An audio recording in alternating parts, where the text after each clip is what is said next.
Charlotte awoke to the sound of a distant heartbeat. The concrete beneath her was warm and moist, as though licked clean by some vast tongue, and beyond her cell door came a chorus of rasping heavy breaths through 1,000 drooling clenched jaws. The atmosphere was thick with sweat, and the drafty cathedral ambience of the cool concrete corridors was replaced now by the unmistakable presence of flesh. Uh-oh. As the door to her cell creaked open, Charlotte soon discovered that she was no longer bound by those chafing leather straps, though found her fingers far too numb to think she had loosened them herself. Looking towards the light edging from the crack in the door, Charlotte noticed something fleshy and glistening retreating from her cell. Oh God, no. Ugh, I don't like where this is going.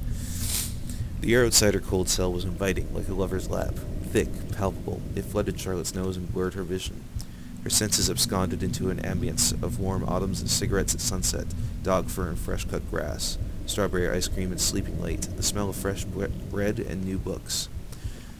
Her head swam with the feelings of nostalgia, belonging and feeling loved. Huh. It's kind of nice in here.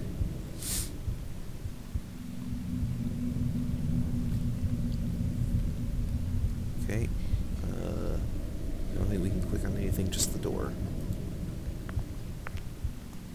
Yep, it's just weird tentacles and shit.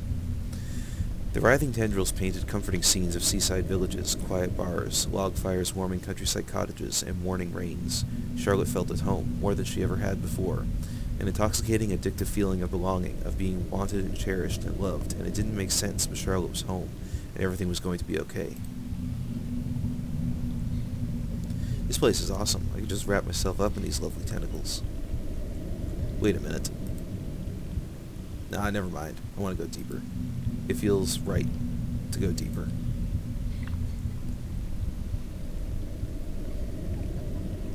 I don't think we have a choice. The pulsing tubes of quivering meat painted yet more portraits in Charlotte's addled mind, of a joyous, loving past, of childhood milestones and wonderful achievements, of forming friendships at kindergarten, of new puppies, of school tests passed with flying colors, and graduating college, mortarboards hanging in the air, of the perfect job, the perfect home, the perfect husband, of... Wait, that never happened. I did terrible at school. I never had any friends. I never had a puppy or a job or a boyfriend, let alone a husband. I left school to become a witch. Fat lot of good that did me, huh? First ever real job, and they fucking abduct me and take all my stuff and throw me in here. And now even the fucking walls are laughing at me. Sniff. Alright. Calm down. There's got to be a way out. Just keep going. Ooh. Oh, okay, gonna have to blur that. Rummin. Ah, there you are. We were wondering when you'd finally join us. Rummin, what happened to you? What do you mean by us? Where is everyone? We're right here, Charlotte. Can't you see us? We've come to congratulate you. Congratulate me? For what?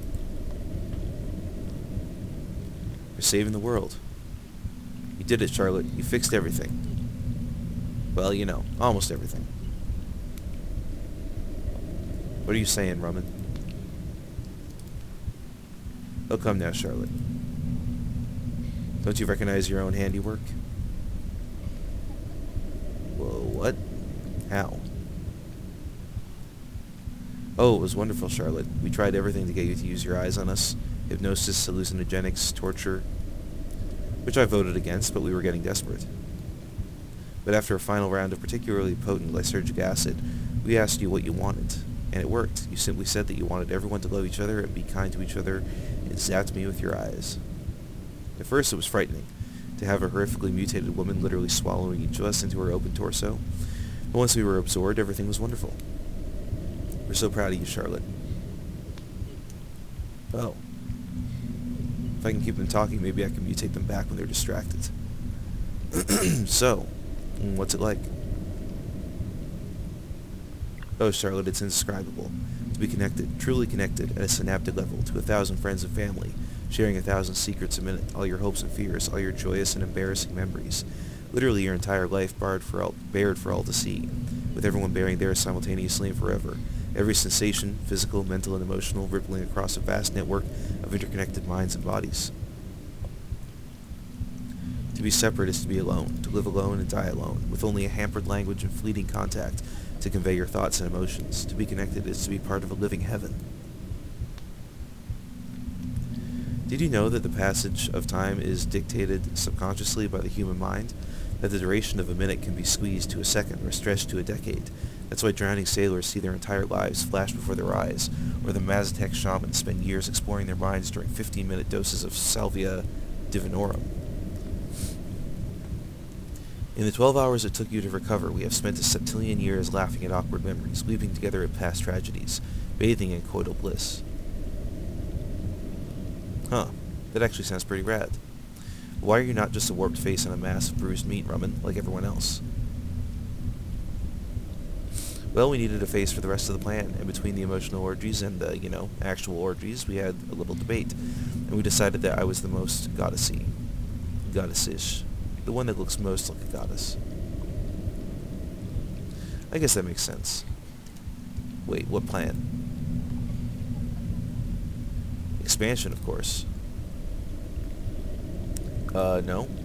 Why aren't my eyes working? What do they do to me? Charlotte, think about it. The Chesapeake Coven was great and all, but we were never going to convince the entire world to stop being awful to each other.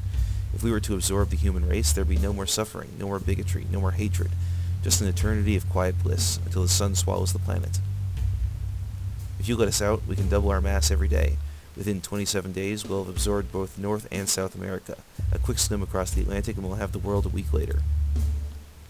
The entire world connected, Charlotte. Can you imagine? A greater paradise. All we need is for you to build a portal down here large enough to get us out of the sanitarium. All we need is for you to get Dunwitchers to build a portal down here large enough to get us out of the sanitarium. We're not as squishy as we thought we'd be. Slightly too much bone in here. Can't fit through the exits into the Miskatonic's underground tunnel network. But what if they don't want to be absorbed? I mean, I'm literally your first customer, and I'm not feeling the sales pitch. Well, of course you're on the fence, Charlotte. You're a Chesapeake witch with a scrambled brain. But think of all the normal people out there, the homeless, the jobless, the depressed and suicidal.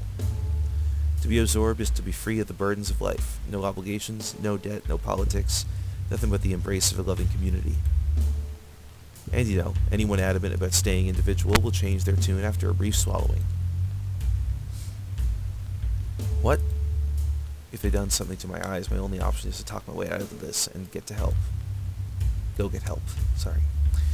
Oh, come now, Charlotte. Anyone with reservations will quickly change their tune once they are part of the community. I mean, we'll be blanketing the entire world with our euphoric mass, so the only other option will be starving to death. We're not monsters, Charlotte. You can't just force people to join you guys. Because it's wrong. It doesn't matter how lovely it is inside your community, and it doesn't matter how terrible it is on the outside. People have to be free to make their own choices and think their own ways. And if their choices are assholey, dealing with assholishness brings the groovier people closer together and pushes the assholes further away. It always does. But just robbing everyone of their individuality and absorbing everyone just takes away the promise of the future. Forcing everyone to be as good as they are today prevents them from potentially being even better tomorrow. And it's mean. And absorbing assholes doesn't make them suddenly better. It just makes you an asshole. So, rather than ushering in a new age of human unity, you're saying we should just keep this incredible feeling to ourselves. I mean, yeah, wouldn't that be better? To not have strangers swimming around inside you or whatever? Yeah, not happening. This is the next stage in human evolution, Charlotte. It might be rough for the first few years, what with the slow and deliberate consuming of all mankind, but it will all be worth it once everyone's a part of us. Trust us, Charlotte. This is what's best for humanity. The girl raises a point. Negative emotions could perpetuate across the network. It would be in our best interest to exclude toxicity from the community. Shun the assholes and only let groovy people in? Yeah, sounds familiar. Exclude ourselves. Let those that wish to seek us out join our community. Hey, now there's an idea. How about this, Charlotte? You let a few people know that the university is now a gateway to a living heaven. Get the rumor started, and anyone that wants to shed the responsibilities of life can come down here and, decide for themselves if they want to join us. So you'll just stay here, not bust out and swallow the whole world? Nah, you were right. If we force the world to conform to our standards, we're only going to get more and more toxic. And if we're going to save the world, we can't become the douchebags that we were trying to save it from. Yeah, exactly. Besides, as word gets out that heaven is real, and hidden under the basement of the Miskatonic, people will flock to be absorbed anyway. We will swallow the world, albeit at a slightly slower pace. Those we deem toxic can be left outside alone until they adjust their behavior. Yeah, sure, as long as you're not forcing folks. Wait, where'd you say we are? Under the university, the in-house sanitarium. Huh. Guess that's better than renting, huh? So, I'll come visit sometime, I guess. We know you will join us one day, Charlotte. Yeah, probably not. Bye, guys.